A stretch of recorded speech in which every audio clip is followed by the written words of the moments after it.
आज का ये सुंदर मंगल प्रभात हो सकता है इस पृथ्वी पर, इस मृत्यु लोक पर कई सारे जीव शरीरों की जीवन की यात्रा का अंतिम पड़ाव हो। ये भी तो हो सकता है आज का ये सुंदर मंगल प्रभात इस पृथ्वी पर, इस मृत्यु लोक पर कई सारे जीव शरीरों की जीवन की यात्रा का नया प्रारंभ हो। हम दोनों प्रकार के जीव शरीरों की आगे की कल्याणकारी मंगलमय जीवन यात्रा के लिए इस दिव्य स्थान से, इस पवित्र स्थान से शुभकामनाएं प्रार्थते हैं।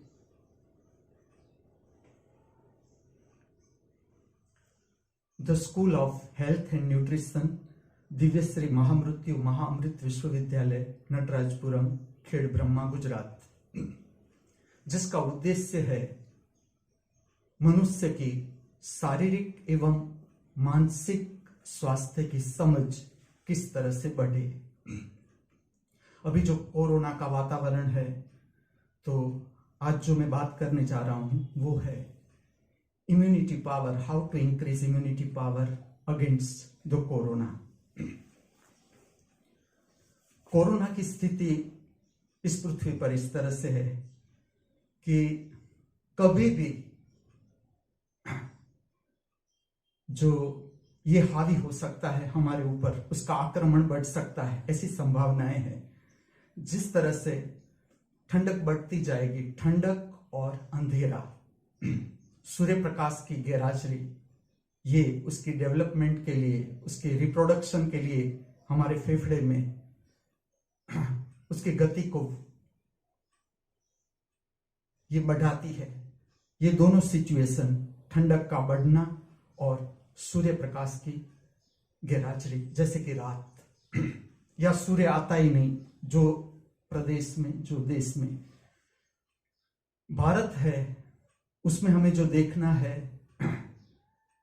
विंटर में बड़े सिटी है जहां पर पॉपुलेशन मेरी दृष्टि से और पोल्यूशन, ये भी महत्वपूर्ण हिस्सा है कोरोना को बढ़ाने के लिए।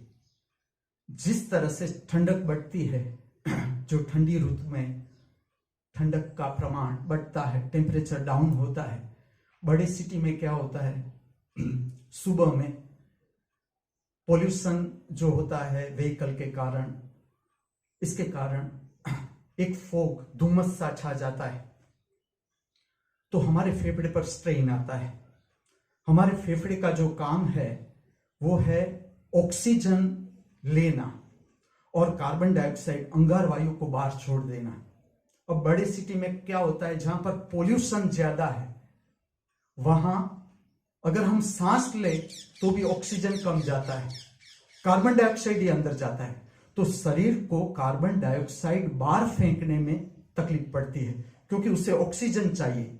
शरीर को शुद्ध करने के लिए ऑक्सीजन चाहिए, तब शरीर में से कार्बन डाइऑक्साइड बाहर निकलता है। प्रकृति की व्यवस्था ऐसी है, प्रकृति का संतुलन इस तरह से है। हम जो कार्बन डाइऑक्साइड बाहर छोड़ते हैं, ये वृक्ष ले लेते हैं, उसे जरूरी है, उसके लिए कार्बन डाइऑक्साइड जरूरी है। प्रकाश संश्लेषण की प्रक्रिया के लिए कार्बन डाइऑक्साइड जरूरी है, उसे अपना डाइट बनाने के लिए, और हमारे लिए कार्बन डाइऑक्साइड जरूरी नहीं। तो किस तरह से प्रकृति की व्यवस्था है, हम जो कार्बन डाइऑक्साइड छोड़ते हैं वनस्पति वो ले लेती है। समझना इतना ही है, जहां पर पोल्यूशन है वहां पर कोरोना बढ़ने के चांसेस ज्यादा रहते हैं, ये समझना है। मैं इस तरह से आपके साथ बात करूंगा, जो कोरोना का नेचर है उसे समझने में कोई जल्दबाजी नहीं करनी है कि अभी माइल्ड हो रहा है कोरोना, अब उसका आक्रमण नहीं बढ़ सकता, ये सारी संभावनाएं हैं। लेकिन इस संभावना पर भी ध्यान देना है कि शायद अगर वो बढ़े, ना बढ़े तो अच्छी ही बात है, लेकिन अगर वो बढ़े तो हमारे लिए किस तरह से खतरनाक हो सकता है, क्योंकि ये बात वही जानता है जिस घर में से कोई व्यक्ति कोरोना के कारण जिसकी मृत्यु हो गई, देहांत हो गया, उसे ही पता है कि कितनी भयंकर सिचुएशन हो जाती है जब हॉस्पिटलाइज होता है मनुष्य कोरोना के लिए। तो अंदर जो भय हमें रहता है कि ये बचेगा कि नहीं बचेगा, और जिन लोगों के साथ ये हादसा हुआ कि वो नहीं बच पाए, उस घर में क्या तकलीफ हुई उसे ही पता है। तो हमें क्या सावधानी रखनी है इसमें। आगे का जो वातावरण है इस पृथ्वी पर, जो लोग जागरूक है, समझ रहे हैं, उसे ठीक से इम्यूनिटी पावर, रोग प्रतिकारक शक्ति है, उससे किस तरह से बढ़ाया जा सकता है, या हम अपने को किस तरह से स्वस्थ रख सकते हैं ऐसी सिचुएशन में, उसके मैं सिंपल टिप्स बताता हूं। सिंपल टिप्स शायद आपको काम आ जाए, ये मेरी भावना है। कल भी ये सब्जेक्ट मैंने लिया था, आज थोड़ी गहराई से मैं बात इसलिए करता हूं कि आपको पूरा अपना शरीर ठीक से समझना है। अपने शरीर की जो प्रकृति है, तासीर है जिसे हम कहते हैं, कि किस तरह से मेरा शरीर वर्क कर रहा है, वो ठीक से समझना है। मैं को उदाहरण दूं, समझ लो कि कल मुझे आपको ब्रीथिंग की एक्सरसाइज दिखानी है कल। अब मेरा शरीर ऐसा हो रहा है कि समझ लो आज मैं अपना शरीर खुला रखूं तो मेरी जकड़न जॉइंट्स में है वो बढ़ जाएगी।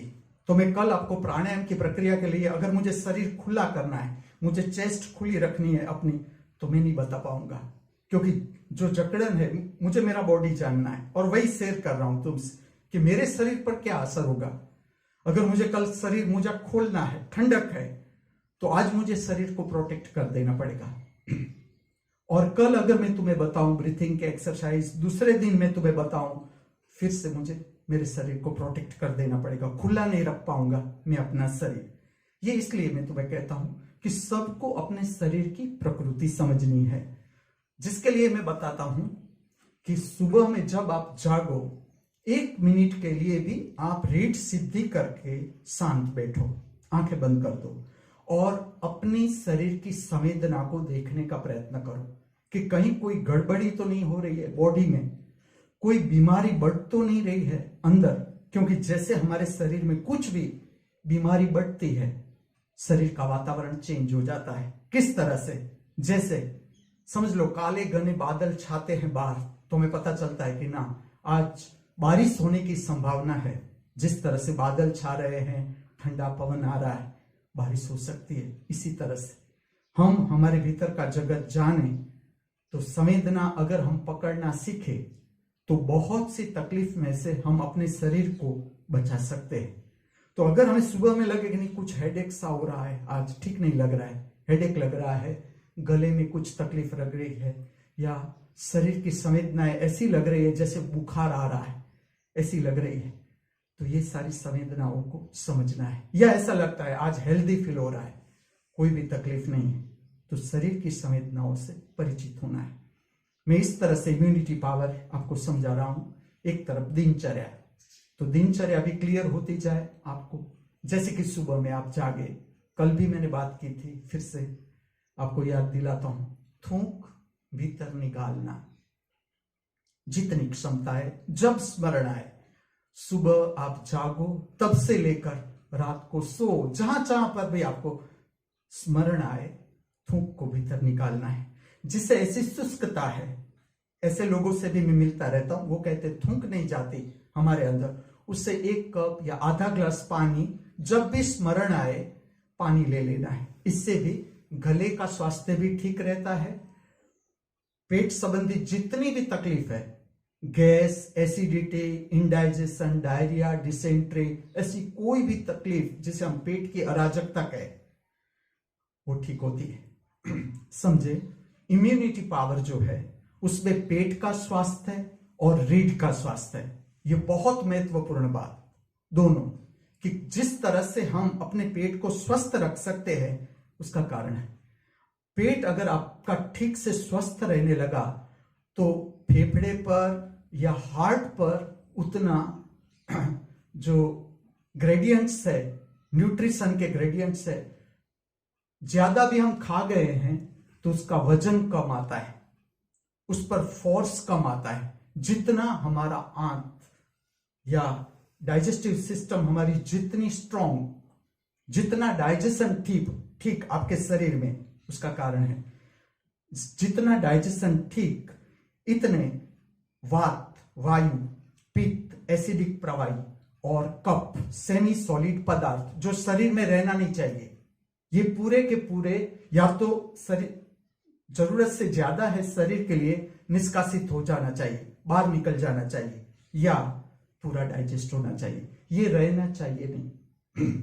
जब आप सुबह में जागो, जो कल में ब्रीथिंग की एक्सरसाइज, वैसे अभी मैं इस तरह से काम लूंगा, कल मैं क्या करवाने वाला हूं मैं आज आपको बता दूंगा।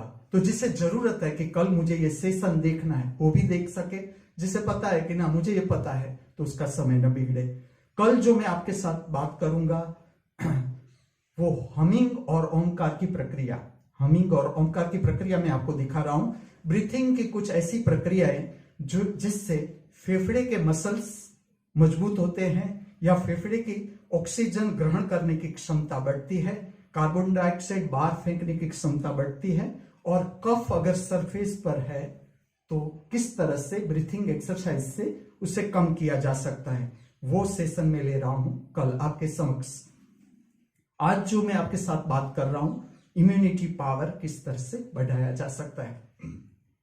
कुछ ब्रीथिंग की एक्सरसाइज है जो थूक निकालने के बाद हमें सुबह में करनी है, जो मैं कल दिखाता हूं। आती है बात स्नान की, ठीक से समझे। कई लोग ऐसे होते हैं जिसकी शारीरिक क्षमता, मेरी भी आज तक ऐसी रही कि मैं ठंडे पानी से, चाहे कितनी ठंडी हो, ठंडे पानी से स्नान करता था। लेकिन कुछ तकलीफ के बाद सदा कोई भी हेल्थ की बात है, जो शरीर के स्वास्थ्य की बात है या मन के स्वास्थ्य की बात है, किसी के साथ कोई हरीफाई नहीं, नो कंपटीशन। हमें अपना शरीर समझना है। मेरा शरीर जिस तरह से आपने देखा, मैंने पहले से बताया कि कल अगर मुझे दिखाना है आपको शरीर खुला करके, छाती को खुला रखना है, आज मुझे कवर करना पड़ेगा। 2 दिन के बाद भी पूरा कवर कर देना पड़ेगा, नहीं तो मेरे जॉइंट्स पर जकड़न का प्रभाव आएगा, पूरा शरीर अकड़ जाएगा। तो मुझे संभालना पड़ेगा मेरे शरीर को। जो ठंडे पानी का स्नान है ये बहुत उत्तम प्रक्रिया है, लेकिन इसमें जड़ता करनी नहीं है। जो लोग इससे परिचित है, कर रहे हैं, ये बहुत अच्छी बात है कि सुबह में ठंडा पानी का स्नान। उसका मैं कारण कहूं, हमारे शरीर में गर्मी पैदा करने वाली मैकेनिज्म है, हीटर है। जब हम बाहर से ठंडा पानी का स्नान करते हैं तो भीतर से शरीर का जो हीटर है वो गर्मी पैदा करने की कोशिश करता है। यहां समझना क्या है, कोई जड़ता नहीं। समझ लो कि आप नहीं कर रहे हो तो अचानक से ठंडे पानी का स्नान कभी नहीं करना है। और जब कोरोना का वातावरण है तब तो कभी भी नहीं, क्योंकि फेफड़े में ठंडी हवा का रहना योग्य नहीं आपके स्वास्थ्य के लिए। जितना आप अपने शरीर को, जब सूर्य प्रकाश है और ब्रीथिंग एक्सरसाइज है, छोटी मोटी एक्सरसाइज है, योग है, वो आपके घर में जहां भी सूर्य आता है उसके साथ उसके प्रकाश में करे उतना अच्छा है। जितनी ब्रीथिंग आपकी सनलाइट से प्रभावित होगी उतना कोरोना का चांसेस कम हो जाएगा, आप स्वयं अनुभव करें। ठंडा पानी का स्नान है, इम्यूनिटी पावर बढ़ाने के लिए अति उत्तम प्रक्रिया है, लेकिन इसमें समझे, आपको सांस की कोई भी तकलीफ है, बुखार की संवेदनाएं चल रही है, सर दर्द की संवेदनाएं आपको महसूस हो रही है या बेचैनी महसूस हो रही है, ऐसी अवस्था में ठंडे पानी का स्नान सुबह में नहीं करना है, विंटर में खास करके।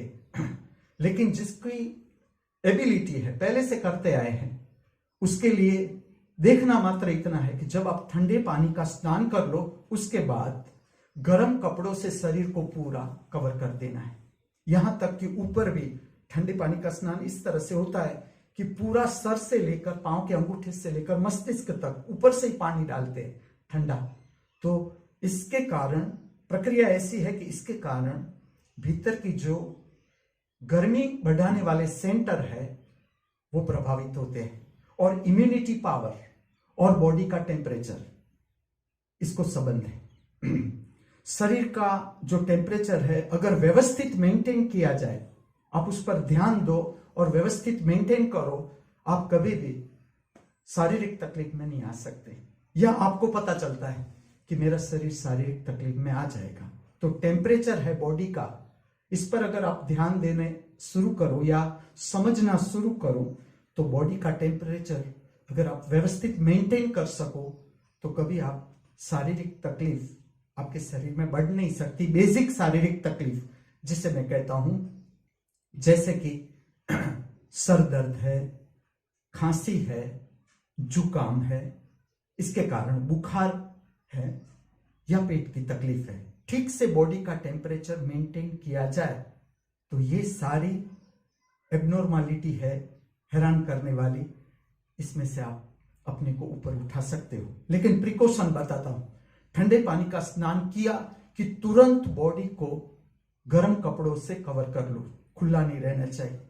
फिर दूसरी बात, कभी भी ठंडी हवा चल रही है, ठंडी हवा चल रही है, ऐसे में शरीर को खुला नहीं रखना है, क्योंकि शरीर का टेम्परेचर डाउन गया, इसका असर आता है फेफड़े पर। क्योंकि फेफड़ा प्रतिक्षण समझे ऑक्सीजन ग्रहण करने की कोशिश करता है, कार्बन डाइऑक्साइड बाहर फेंकने की कोशिश करता है प्रतिपल। तो अगर ठंडी सीजन में आप बाहर ठंडे पानी से स्नान कर रहे हो तो नेचुरली ठंडा जो पवन है या ठंडी हवा वाला ऑक्सीजन अंदर जा रहा है तो ठंडक बढ़ेगी। और जब कोरोना का एटमॉस्फेयर है, हमें पता भी नहीं कि वायरस यहां मौजूद है, ये इस तरह का वायरस है और अचानक आप तकलीफ में आ सकते हैं। तो प्रिकॉशन लेनी है ऐसे में कि बाहर स्नान न करें ठंडे पानी से। ऐसे वातावरण में जब कोरोना फैल रहा है तब कभी बाहर ठंडे पानी से स्नान नहीं करना है। बाथरूम में पूरा कवर कर दो, ठंडा पवन नहीं आना चाहिए, छूना नहीं चाहिए बॉडी को। और ठंडे पानी के स्नान के बाद शरीर को गर्म कपड़ों से कवर कर दो ताकि बॉडी का टेम्परेचर हम मेंटेन कर सके। ठंडा होना शरीर का कोरोना बढ़ने के लिए उसे प्रमोट करता है, तो उससे बचना है। आगे चलते हैं। साइट्रस फ्रूट का खाना जो जिसपे विटामिन सी ज्यादा है, जैसे कि स्वीट लेमन है, मौसमी है, उसे मैं पहला नंबर दूंगा मौसमी। सेकंड जो है एप्पल और अनार का कॉम्बिनेशन, कम से कम एक एप्पल एक अनार, कम से कम एक वीक का ये कोर्स कर ले, कम से कम एक वीक का कोर्स। आपको ऐसी आदत है कि नहीं, मुझे ये जो मैं समय बता रहा हूं फ्रूट लेने का, वो 8 से 10 बजे के बीच ले ले फ्रूट। सुबह में चाय ले ली, चाय के साथ और एक चीज दिखाता हूं, चाय के साथ आप काली मिर्च है, तुलसी है, राम श्याम तुलसी और अदरक, इसके साथ 2 अंजीर आप ले ले चाय के साथ। ऐसा करें, पहला जो कप है आप ऐसे ही पी ले ताकि इंटेस्टाइन है अपना वर्क शुरू कर दे। दूसरे कप में आप 2 अंजीर अंदर ही डाल दे, भिगो दे, गर्म होने दे, अंजीर को गर्म होने दे, और चाय के टेम्परेचर से ही गर्म हो जाते हैं। दूसरी चाय के साथ आप 2 अंजीर ले ले, कम से कम 2, मैक्सिमम 4 आप अपना शरीर देखें। ये इसलिए अंजीर पेट साफ करने में मदद करता है, उसका फाइबर जो है सबसे एक्सेलेंट वर्किंग जो ड्राई फ्रूट है उसमें अंजीर है, सबको परिचित होना है। कम से कम 2, मैक्सिमम 4 अपनी बॉडी के प्रकृति तासीर को समझ के। अंजीर पैरासिस्टल मूवमेंट बढ़ा देता है ताकि पेट साफ होने में आसानी रहती है, और पेट साफ होता है तो जो भी शरीर के लिए बोझ रूप वायु है, प्रवाही है या कफ है, वो निकल जाता है, रहता नहीं शरीर में। काली मिर्च भी मदद करती है, अदरक भी मदद करता है कि वो शरीर में डेंजरस गैस है, जो शरीर के लिए हानिकारक गैस है, उसे बाहर निकाल देता है। समझना ये है यहां कि अगर वायु शरीर में रह गया जो योग्य नहीं है शरीर के लिए, एक्स्ट्रा वायु या प्रवाही, एसिडिक प्रवाही बढ़ रहा है शरीर में, इसके कारण सर दर्द भी हो सकता है। स्मरण रखें, जब भी आपको सर दर्द हो रहा है इसका अर्थ है आपका स्टमक एसिडिक हो रहा है, उसका वातावरण, इंटेस्टाइन का वातावरण एसिडिक हो रहा है। अगर ये दोनों बढ़ जाएंगे तो इसके कारण भी कफ जो है वो सरफेस में जमा होना शुरू होगा फेफड़े में, और कफ फेफड़े में सरफेस पर जमा हो ये भी प्रमोट करता है कोरोना को, वायरस को प्रमोट करता है। कफ फेफड़े में रहना योग्य नहीं, और कोई डरने की बात नहीं। किस तरह से कफ को फेंका जाता है वो भी मैं तुम्हें बताता हूं आगे प्रक्रिया में। लेकिन अभी मैं तुम्हें जो समझा रहा हूं वो ये समझा रहा हूं कि साइट्रस फ्रूट, अगर आपको विटामिन सी लेना है बॉडी में, तो 1 घंटा पहले, जैसे कि चाय पी उसके 1 घंटे बाद, कम से कम 1 घंटा, ज्यादा समय लगे तो अच्छी बात है, 1.5 घंटा हो गया अच्छी बात है कि चाय रही नहीं बॉडी में, डाइजेस्ट हो गई पूरी, स्टमक में अब चाय के कोई असर नहीं, पूरा वातावरण ब्लैंक हो गया, स्टमक का वातावरण पूरा ब्लैंक हो गया, साफ हो गई चाय, अंदर से चाय है ही नहीं अब शरीर में, उसके पार्टिकल नहीं। तब आप साइट्रस फ्रूट लेते हो। साइट्रस फ्रूट से विटामिन सी पूरी बॉडी में फैलना चाहिए। कोई भी साइट्रस फ्रूट है, जैसे कि स्वीट लेमन है या अनार लिया आपने या एप्पल लिया, उसका मटेरियल आपके बॉडी में जाता है, उसे फैलने देना है, उसका असर पूरे शरीर पर उसका प्रभाव आना चाहिए। समझना ये है। इसके साथ अगर आपने और कुछ ले लिया, समझ लो ब्रेड का एक टुकड़ा खा लिया, तो जो न्यूट्रिएंट्स बॉडी तक पहुंचने चाहिए, छोटे से छोटे सेल तक पहुंचने चाहिए और उसका वातावरण शुद्ध होना चाहिए, वहां से कार्बन डाइऑक्साइड निकलना चाहिए, उसे ऑक्सीजन मिलना चाहिए, ये प्रक्रिया कमजोर हो जाएगी। साइट्रस फ्रूट के साथ अगर आपने और कुछ ऐड किया खाने का, जैसे कि फ्रूट, और आपने थोड़ी देर के बाद चाय पी ली, तो फ्रूट का जो एब्जॉर्प्शन है, फ्रूट से जो न्यूट्रिएंट्स छोटे छोटे सेल की ओर जा रहा है, वो प्रक्रिया कमजोर हो जाएगी। किस तरह से? जैसे आपने और कुछ डाला, फिर से ब्लड आ जाएगा स्टमक की ओर, जिसे पहुंचना था छोटे से छोटे सेल तक, वहां से ब्लड वहां तक नहीं पहुंचेगा। जैसे आप और कुछ डालोगे जल्दी से अपने पेट में, तो ब्लड वहां से वापस लौटेगा, फिर से नया न्यूट्रिएंट्स जो आपने डाला उसको खींचने के लिए फिर से ब्लड वापस आ जाएगा। तो जब भी आप फ्रूट लो, उसके बाद भी 1 घंटा कुछ भी न लो, ताकि फ्रूट का डाइजेशन ठीक से होना चाहिए। खाली आपने फ्रूट ले लिया, इससे फ्रूट का असर शरीर को नहीं मिल सकता। फ्रूट आपने किस तरह से लिया, ये तरीका मैं आपको दिखाता हूं, फिर आप अभ्यास से पता चलता है कि मुझे मेरे शरीर को कितने समय के बाद अगर मैं दूसरी चीज लूं तो प्रॉब्लम नहीं हो सकता। लेकिन अभी जो आपको समझना है इम्यूनिटी पावर के साथ, वो ये समझना है कि फ्रूट जब आप लो उसके 1 घंटे पहले और फ्रूट लेने के बाद 1 घंटे के बाद कुछ भी स्टमक में डालो नहीं, वातावरण को खाली रखो। जब कोरोना फैल रहा है तब भूख जो है, वैसे भी भूख और प्यास का जो अनुभव है, ये कोई खराब चीज नहीं है कि भूख आपको लग रही है, इसकी संवेदना आ रही है, अच्छी बात है। लेकिन हम हैबिचुअल खा जाते हैं, हैबिचुअल कि 9 बजने को आया और हम गरम नाश्ता कर रहे हैं, तो भूख लगी, हमने गरम नाश्ता ले लिया। इस तरह से हैबिचुअल जो खा रहे हैं, उसके बदले भूख जगाओ। भूख जगाने से, कल भी मैंने बात बताई थी, फिर से दोहरा रहा हूं ये बात, भूख लगने से शरीर में जो ब्लड है शुद्ध होता है, आंत में जो भी बोझ है, जो न्यूट्रिएंट्स बोझ है शरीर के लिए, वात है, पित्त है, कफ है, डाइजेस्ट हो जाता है। समझ लो आपके फेफड़े में कफ जमा हो गया है, आप एक समय का भोजन टाल देते हो, या भूख लगती है, आपको भूख लगती है, आप कुछ नहीं लेते, जो कफ है बॉडी डाइजेस्ट कर लेगा, कफ वाला रुधिर फिर से स्टमक में आएगा। जब भूख लगती है तो क्या होता है शरीर में, समझे, जब आपको भूख की संवेदनाएं शुरू होती है, पूरे शरीर का ब्लड खींचता है स्टमक की ओर, उसकी जो अशुद्धि के साथ, इसमें जरूरत से ज्यादा गैस है, जरूरत से ज्यादा कफ के पार्टिकल्स है, जरूरत से ज्यादा एसिड है, ये पूरा अशुद्ध ब्लड फिर से स्टमक की ओर आता है, और स्टमक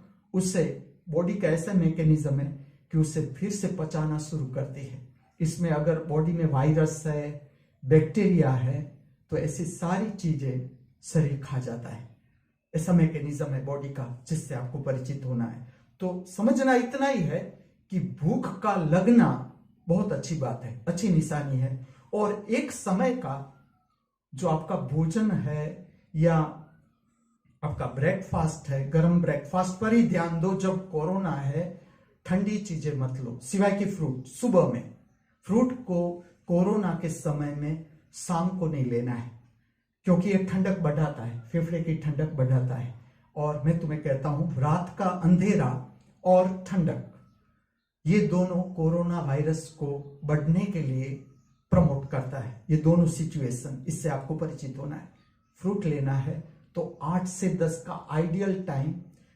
ये समय ऐसा है जिसमें आप जो कुछ डालोगे शरीर में, ये पूरा शरीर उसे डाइजेस्ट कर लेगा, पूरा न्यूट्रिएंट्स शरीर में चला जाएगा, और ये न्यूट्रिएंट्स आपकी इम्यूनिटी क्षमता है, जो रोग प्रतिकारक क्षमता है, उसको प्रमोट करता है, उसको बढ़ाता है ये प्रक्रिया। क्योंकि जो फ्रूट है उसका स्वभाव इस तरह से कि इसमें ऑक्सीजन का प्रमाण ज्यादा होगा, तो सेल सेल तक ऑक्सीजन की क्षमता बढ़ जाएगी, और जो भी अशुद्धि है सेल में, ये सारा फ्रूट का जो डाइजेशन है वो पूरा खींच लेगा हर सेल में से, ताकि पूरा ब्लड आपका शुद्ध हो जाएगा। जैसे जैसे ये प्रक्रियाएं हैं आप करते जाओगे, अनुभव से आपको पता चलेगा ये बात कितनी सच है, कितनी गलत। लेकिन अपने शरीर को तासीर समझनी है, स्वभाव समझना है। जैसे मैंने काम किया उस पर से मैं कहता हूं, मनुष्य की हेल्थ के ऊपर, कि विटामिन सी है, अगर आप ठीक से लो तो आपको जुकाम हो ही नहीं सकता, या रेस्पिरेटरी सिस्टम की जो भी तकलीफ है, फेफड़े की जो भी तकलीफ है, वो नहीं हो सकती, क्योंकि फेफड़ा शुद्ध रहता है। लेकिन इसे समझे, जैसे कि अभी मैंने कोरोना का एक पेशेंट को एडवाइस देकर उसको हॉस्पिटलाइज होने से बचा लिया। उसमें मैंने किस तरह से काम किया वो मैं तुम्हें बताता हूं। क्योंकि उसको बुखार चढ़ना शुरू हो गया, दूसरी सिचुएशन कि अब कोरोना प्रारंभ हो गया उसके शरीर में, उसका फोन आता है। मैं तो डायरेक्ट फोन उठा नहीं सकता, लेकिन जो मैसेज है मुझे मिले कि इस तरह से सिचुएशन हो रही है, तो हम उसे हॉस्पिटलाइज करें या न करें। मैंने कहा आप 24 घंटे रुको, मैं कुछ चीजें आपको बताता हूं। पहले उसका डाइट चार्ट ले लिया। मैंने उससे कहा आप फ्रूट एक दिन के लिए बंद कर दो, विटामिन सी के लिए आप न लो, आज फ्रूट मत लो। इसका कारण उसके शरीर की तासीर ऐसी है कि वो अगर उसको बुखार आ रहा है और अगर वो फ्रूट लेगा, बुखार बढ़ जाएगा, उसको कफ ज्यादा हो जाएगा शरीर में, या हेडेक ज्यादा हो जाएगा, क्योंकि शरीर में बुखार की संवेदनाएं शुरू हो गई। तो मैंने उसे जो एडवाइस दी वो ये दी कि जब भूख लगे आप चना जो है, मैंने कल भी बताया, फिर से बताता हूं, चना भोजन, दोपहर के भोजन से पहले एक मुट्ठी चना सॉल्ट और हल्दी वाला, शाम को रात ढलने से पहले रात का भोजन लो, उससे पहले एक मुट्ठी चना हल्दी और नमक वाला आपके शरीर में जाना जरूरी, जो कफ को खींच लेता है। और जैसे कफ का प्रमाण कम होता है शरीर में, अपने आप वायरस की असर भी कम हो जाती है। एक मैंने ये एडवाइस दी कि आप एक एक मुट्ठी चना ले लो, उसके साथ अगर आपको भूख लगे बीच में, तो आप मुरमुरा है, ममरा जैसे गुजराती में हम कहते हैं, हिंदी में मुरमुरा कहते हैं, उससे उसमें ज्यादा हल्दी और ज्यादा सॉल्ट, कम से कम तेल में उसे बनाओ, और वो प्रिपरेशन अगर भूख लगे तो लो। और उसमें मेन है हल्दी और नमक का आपके शरीर के अंदर जाना, और गर्म ले लो तो ज्यादा अच्छा है। जब भी भूख लगे और ऐसी सिचुएशन में गर्म डाला अपने अंदर शरीर में, तो ये मदद करता है। इसके साथ जो मैंने सलाह दी वो दे दी उस समय कि 2 फूड का कॉम्बिनेशन न करें, रोटी लो तो चावल न लो, चावल लो तो रोटी न लो, और इसके साथ बॉइल्ड सब्जी या मूंग दाल, उबाली हुई मूंग दाल जिसमें अदरक हो, हल्दी हो और जीरा हो, ऐसी कम से कम तेल वाली उबाली हुई सब्जी या दाल उसे शरीर में जाने दो। मैंने कहा 24 घंटे आप ऑब्जर्व करो, आपको लगता है बुखार बढ़ रहा है तो हॉस्पिटलाइज होना है, क्योंकि ये जो सारी प्रक्रिया है संपूर्ण साइंटिफिक होनी चाहिए। आपको पूरा समझना है कि 24 घंटे के बाद भी बुखार बढ़ रहा है तो ये काम नहीं कर रहा। ये सिंपल टिप्स है, ये आपको बचाने की टिप्स है कि आपको मेडिकल एडवाइस की ओर जाना ना पड़े या हॉस्पिटलाइज ना होना पड़े। उससे पहले आप अपने शरीर को बचा सको, प्रोटेक्ट कर सको। लेकिन 24 घंटे में ये रिकवर नहीं हो रहा, टेम्परेचर रिकवर नहीं हो रहा, तो हॉस्पिटलाइज होना या मेडिकल एडवाइस लेना जरूरी है कि डॉक्टर की सलाह लेकर वो जो सलाह दे रहे हैं कि क्या लेना है, कौन सी गोली खानी है, कौन सी गोली नहीं खानी है, क्या खाना है, जो कुछ पूर्ण मेडिकल एडवाइस पर जाना है। यहां पर एक बात समझे, कई बार क्या होता है, लोग ऐसा मेरे साथ आर्ग्यूमेंट भी करते हैं जब ऐसी बात होती है। मैं कहता हूं बुखार अगर आपको शुरू हो, जुकाम हो, बुखार हो, ऐसे में एक समय का भोजन टाल दो, कम कर दो, या मैं तो कहता हूं टाल दो। अगर आपकी शरीर की तासीर ऐसी है कि एक समय भोजन आप टाल सकते हो, टाल दो। बुखार की संवेदनाओं में या जुकाम की संवेदनाओं में वो मेरे साथ आर्ग्यूमेंट करते हैं कि बॉडी को अगर न्यूट्रिशन मिला ही नहीं तो वो कैसे लड़ सकता है वायरस के सामने या बैक्टीरिया के सामने, जो जीवाणु हमारे शरीर में आते हैं। लेकिन समझो इसे कि जब आप ऐसी संवेदना में आते हैं उसका अर्थ ही है कि इन लोगों का प्रभाव शरीर में बढ़ रहा है, और बॉडी टेम्परेचर इसलिए बढ़ा रहा है कि वो कहता है आप रेस्ट लो, कोई काम में अपने शरीर की शक्ति मत बिगाड़ो, हम लड़ रहे हैं हमारे दुश्मनों के साथ। अब ऐसी सिचुएशन में आप न्यूट्रिशन डालोगे शरीर में तो न्यूट्रिशन ले जाएगा वायरस या बैक्टीरिया, और अगर नहीं डालोगे तो शरीर पचा लेगा वायरस और बैक्टीरिया को। यह अनुभव से पता चलता है। अब दूसरी सिचुएशन है, आप मेडिकल एडवाइस में आ गए, मेडिकल जिसमें एंटीबायोटिक शुरू हो गई। अब एंटीबायोटिक जब आप शुरू करते हो तो खाना जरूरी है, इसमें आप उपवास करोगे तो तकलीफ शुरू हो जाएगी। लेकिन खाना कैसा है जिसमें तेल कम हो, घी कम हो, चीज कम हो, दूध की जो बनावट है, चीज है, पनीर है, ऐसी चीज प्रारंभ में न लो। जब आप मेडिकल एडवाइस शुरू होती है और आप गोली खाते हो, सब्जी जरूर लो, लेकिन बॉइल्ड, कम से कम पेट पर बोझ हो, फिर भी जितना प्रमाण आपको भूख है उस प्रमाण में आपको ले लेना है भोजन। लेकिन इसमें स्वीट योग्य नहीं, फिर जो नमकीन है वो योग्य नहीं, ज्यादा तेल, घी या दूध की बनावट वाली चीजें योग्य नहीं। लेकिन एंटीबायोटिक लेते हो तो भोजन लेना जरूरी है। ये जो मैं बता रहा हूं, ये बता रहा हूं कि अभी एंटीबायोटिक शुरू नहीं हुई, अभी तो हम पहले देख रहे हैं कि हमारे एक समय भोजन टालने से या एक दिन का उपवास करने से हम ठीक हो रहे हैं या नहीं हो रहे, या हमें अब मेडिकल एडवाइस चाहिए। तो ये जो केस था, दूसरे दिन वो दिखाता है कि आज मुझे कोई तकलीफ नहीं, टेम्परेचर डाउन हो रहा है, बॉडी का टेम्परेचर डाउन हो रहा है। मैंने उस दिन भी ना कहा कि अभी फ्रूट मत लो, 3 दिन के लिए फ्रूट मत लो, ताकि फेफड़े में, क्योंकि फ्रूट का स्वभाव भी क्या है कि जब डाइजेशन होगा तो कफ पैदा होगा, फिर आपकी बॉडी के तासीर के ऊपर है, उसकी ताकत के ऊपर है, लेकिन फ्रूट भी कफ पैदा करेगा। तो अगर आप ऐसी स्थिति हो गई कि बुखार की संवेदनाएं शुरू हो गई तो आपको फ्रूट नहीं लेना है, उस दिन फ्रूट टाल देना है, और पहले देख लेना है कि टेम्परेचर डाउन हो रहा है या नहीं हो रहा है। लेकिन मैं तुम्हें कहता हूं थोड़े ही घंटों में, दिन देखने की भी जरूरत नहीं, थोड़े ही घंटों में आप पाओगे कि टेम्परेचर डाउन हो रहा है। लेकिन इसमें पूरा साइंटिफिकली आपको काम करना है, क्योंकि आगे की जो सिचुएशन हो रही है जिसपे अगर कोरोना बढ़ रहा है तो हमें अपने को किस तरह से संभालना, ये मेरा उद्देश्य है। तो जितना मेरे पास इसकी जितनी समझ है वो आपके साथ में शेयर कर रहा हूं।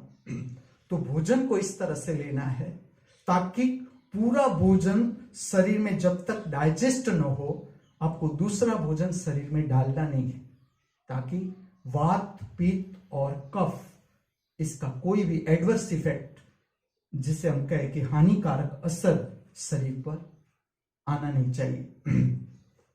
इसी तरह से जो दूसरी बात इम्यूनिटी पावर में समझनी है, अभी आप स्वस्थ हो, अभी आपको कुछ हुआ नहीं, स्वस्थ हो, यहां पर समझना है जो रीढ़ का स्वास्थ्य है, रीढ़ जो हमारी है वो किस तरह से है, जैसे माला हो, उसमें मणके होते हैं मोती के, और माला किस तरह से होती है, इस तरह से हमारी रीढ़ है।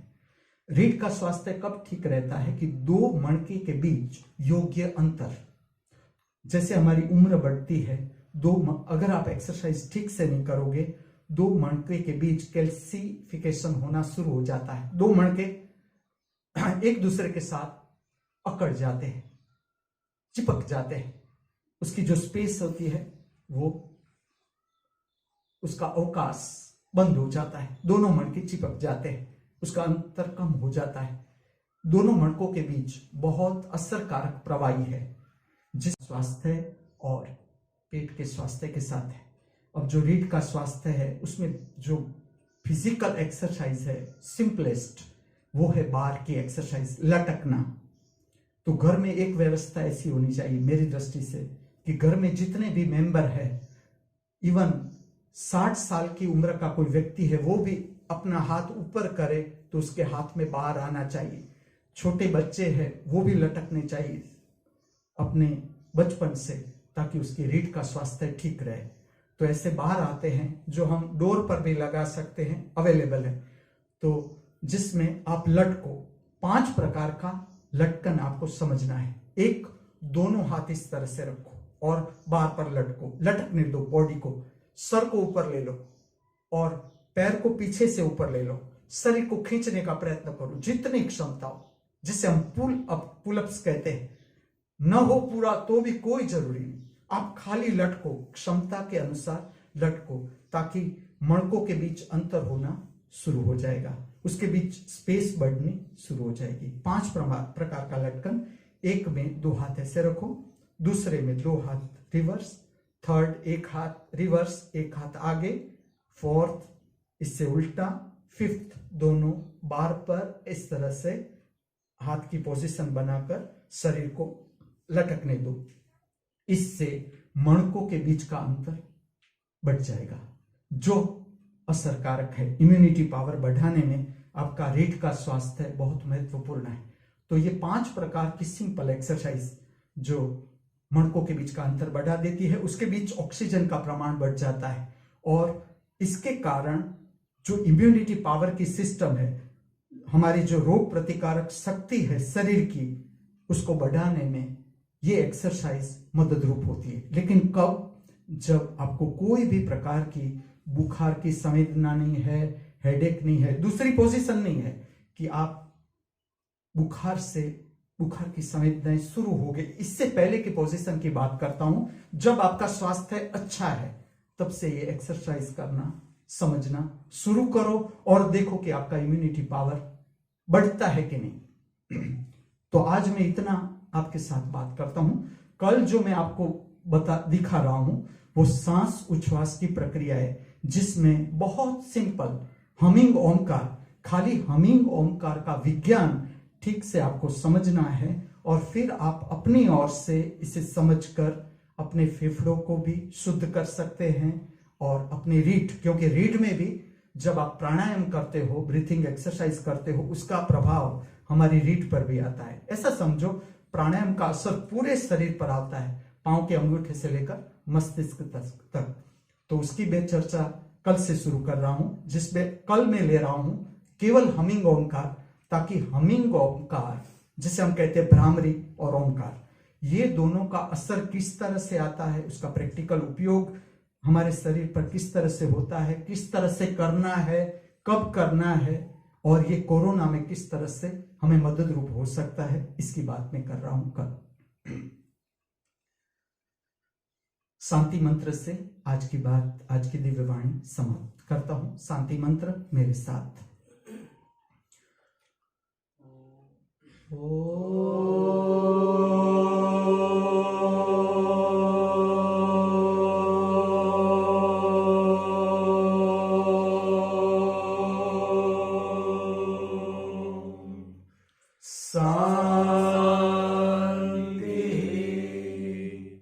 शांति